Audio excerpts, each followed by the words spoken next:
बिस्मिल्लाहिर्रहमानिर्रहीम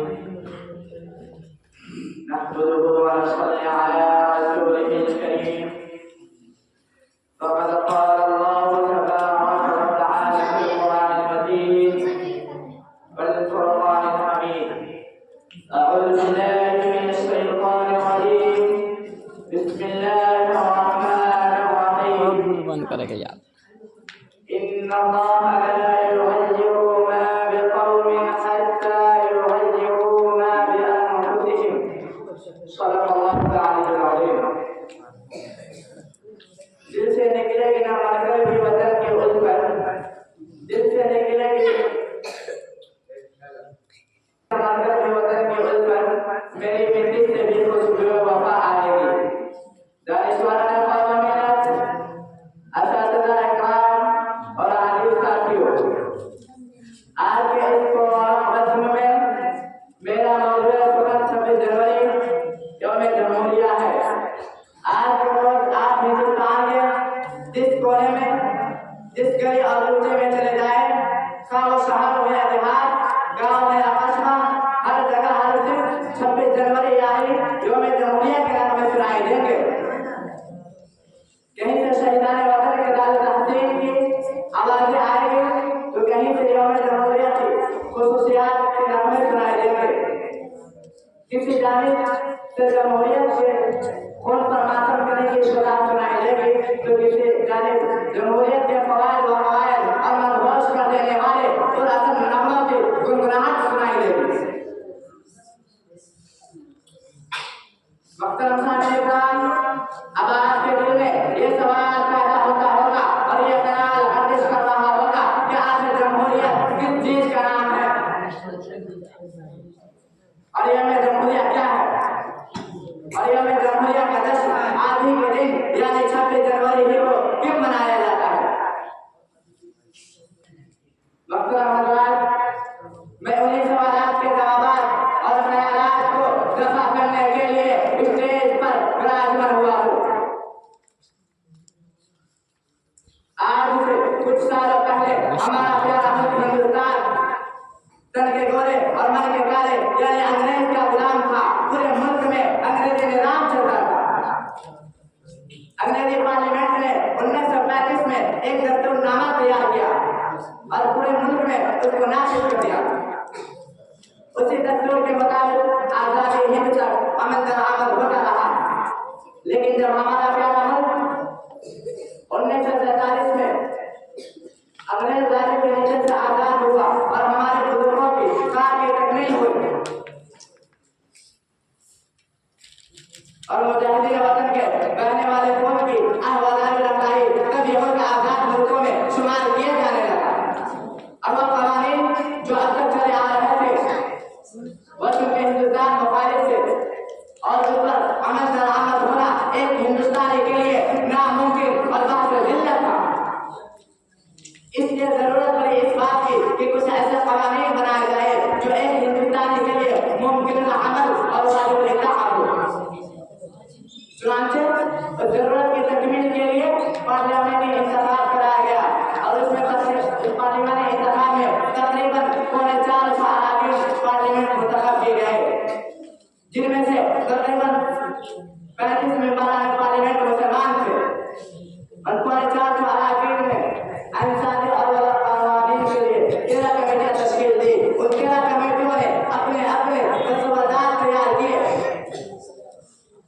बाद में एक साथ दूसरी कमेटी तश्कील दी गई जिसका सदर भीमराव बाबा साहब अम्बेडकर को नामजद किया गया। अम्बेडकर साहब की सदारत में उस कमेटी ने उन 13 कमेटियों के मसौदात का जायजा लिया और बहुत ही गौर फर्ज के बाद एक नया मसौदा तैयार किया और ये मसौदा 4 नवंबर 1947 को आईने बख्श नगर करीमी तंसीर और हस्ब इदाफा के आईन साज असेंबली में पेश हुआ और वह मसौदा करीमी तंसीर के लिए 2000 से ज्यादा सदाउसे मौजूद हुए और करीमी तंसीर और हस्ब इदाफा के बाद फिर 26 जनवरी 1949 को कानून साज असेंबली यानी पार्लियामेंट में पेश हुआ और तमाम लोगों ने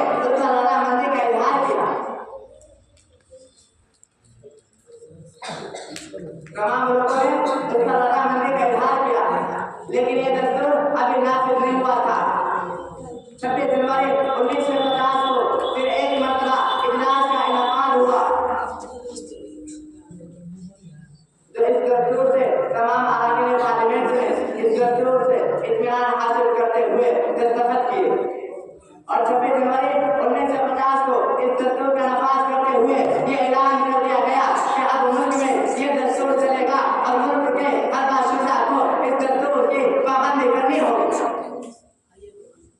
इस दस्तूर के तहत ये मुल्क जमहूरी मुल्क है और जमहूरी मुल्क होने का मतलब यह है कि इस मुल्क के हर एक बाशिंदा और शहरी को बुनियादी हुकूक दिए गए हैं।